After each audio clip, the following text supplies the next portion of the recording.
Salve, salve, meus amigos! Deixe seu like neste vídeo, inscreva-se aqui no canal, a gente fala muito sobre Flamengo por aqui. E é o seguinte, Flamengo tornou-se um time imprevisível. A gente já sabe o que sempre vai acontecer com o time do Flamengo. O Flamengo vai fazer segundos tempos horríveis.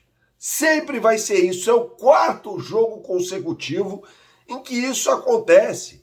É impressionante porque o Felipe Luiz não coloca o Saul para jogar, por exemplo, e coloca o Everton Cebolinha. Bom, eu me encheram o saco, inclusive, na outra rede social, porque eu falei que não esperava muito com o Bruno Henrique jogando, calou minha boca, porque fez o gol da vitória do Flamengo por 1-0 sobre o Internacional no primeiro tempo, de um time que vive apenas de bolas paradas, né? Foi no cruzamento do Luiz Araújo, um escanteio batido, a cabeçada do Bruno Henrique no primeiro tempo. Mais uma vez, um primeiro tempo espetacular do time do Flamengo, que perdeu a oportunidade de matar o confronto ainda na primeira etapa. E aí o que acontece no segundo tempo?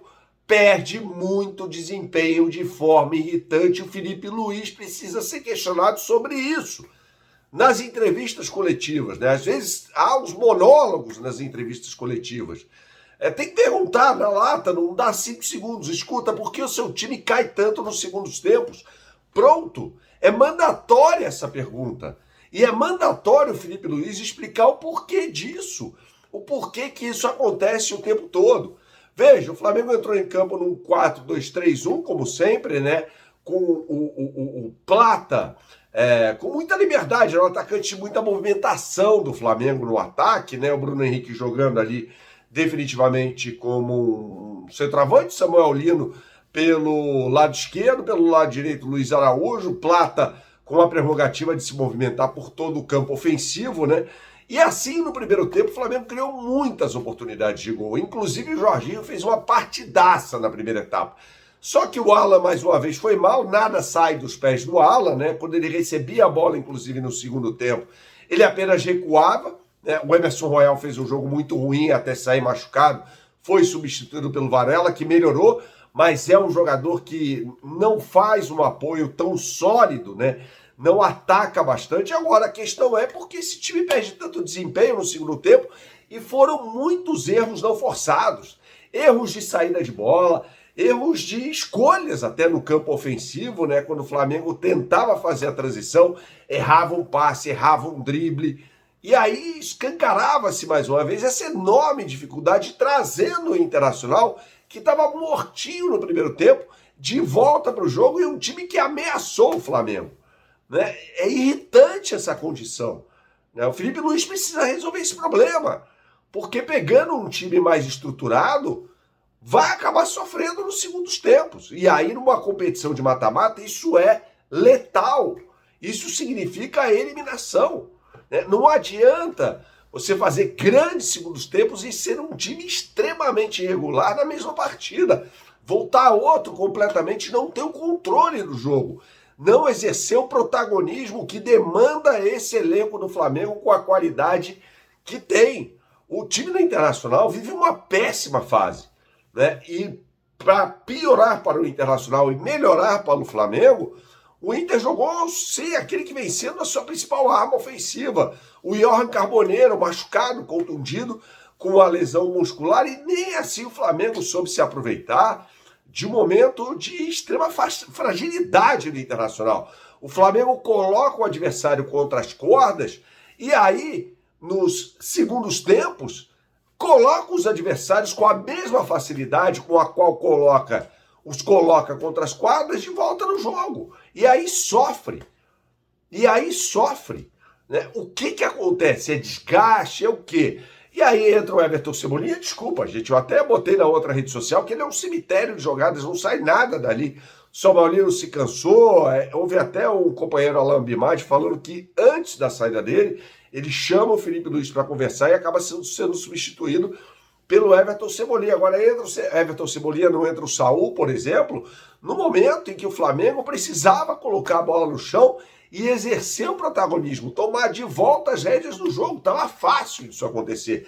Entrou o Carrascal, que foi o que eu falei o tempo todo sobre nesse processo, esse longo processo, essa longa novela que foi a contratação do Carrascal, que é um jogador que fica desligado do jogo, e foi mais uma vez isso, é mais uma vez só na carreira do Carrascal que isso acontece. Claro, tem que ter paciência, foi a primeira partida dele com a camisa no Flamengo, ele entra no segundo tempo, entra num contexto que era muito desfavorável ao Flamengo, de domínio do Internacional nos primeiros 20 minutos, e o Flamengo simplesmente não conseguia jogar, né? Não era nem tocar a bola, ter a posse de bola. Esse é um princípio, é uma ferramenta para que o time exerça o domínio e aí finalize e tal. Não, nada disso. O Flamengo não conseguia sequer colocar a bola no chão. Por que isso acontece? Contra os mais variados tipos de adversário. Foi assim contra o Ceará, contra o Atlético Mineiro, contra o Mirassol e hoje, né, esse vídeo está sendo gravado na sequência da partida, contra o Internacional. É irritante, porque o Flamengo sempre tem a oportunidade de matar os confrontos nos primeiros tempos. Como sempre, perde gols, e aí na segunda etapa, quando o adversário está em desvantagem, e todo mundo já sabe, o Flamengo vai recuar, né? E vai ceder campo ao adversário para que ele jogue no Maracanã como se estivesse em casa. Isso é lamentável. Isso não é postura de Flamengo. Não é a vocação do Flamengo. É jogar por 1-0? Que história é essa, Felipe Luiz? Né? Isso pode custar muito caro lá na frente. Num campeonato de regularidade como o Campeonato Brasileiro, até passa, né? Porque aí, à medida que você vai conquistando os pontos, em vitórias por 1-0, 2-1 e tal, você vai conquistando lá os 3 pontos e tal. Mas numa Copa, não. Numa Copa, você tem que aproveitar o fator casa, matar o adversário quando você é superior a ele. E o Internacional estava adorando aquela derrota por 1-0, porque sabe que foi pouco. Com o Rocher fazendo cera aos 16 minutos do primeiro tempo já. O Internacional, diante da crise que paira no Beira-Rio, veio para perder de pouco para o Maracanã e conseguiu muito por causa da incompetência do Flamengo. É impressionante, porque eu venho gravando vídeos pós-jogo, sempre com alguma reclamação, né? Assim, era o momento de talvez enaltecer a vitória do Flamengo mais uma vez, mas não dá diante das circunstâncias, né? Chega a ser irritante contra o Ceará vencer por 1-0, tendo o controle absoluto da partida, quase toma virada no segundo tempo, contra o Atlético Mineiro pela Copa do Brasil. Era para ter matado o jogo no primeiro tempo, né? E aí, contra o Mirassol, mais uma vez isso acontece, e até eu botei na outra rede social, gente. Primeiro tempo exemplar do Flamengo, a ver se não perderá desempenho no segundo tempo. Batata, aconteceu, isso não pode ser normalizado.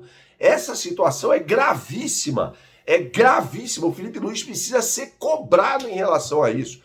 É um absurdo, o Flamengo perde a oportunidade de matar o confronto e vai ter que jogar muita bola no Beira-Rio para não jogar pelo empate. Essa não é a vocação do Flamengo, mas tentar ganhar no Internacional em Porto Alegre. Saudações, até a próxima e tchau, tchau.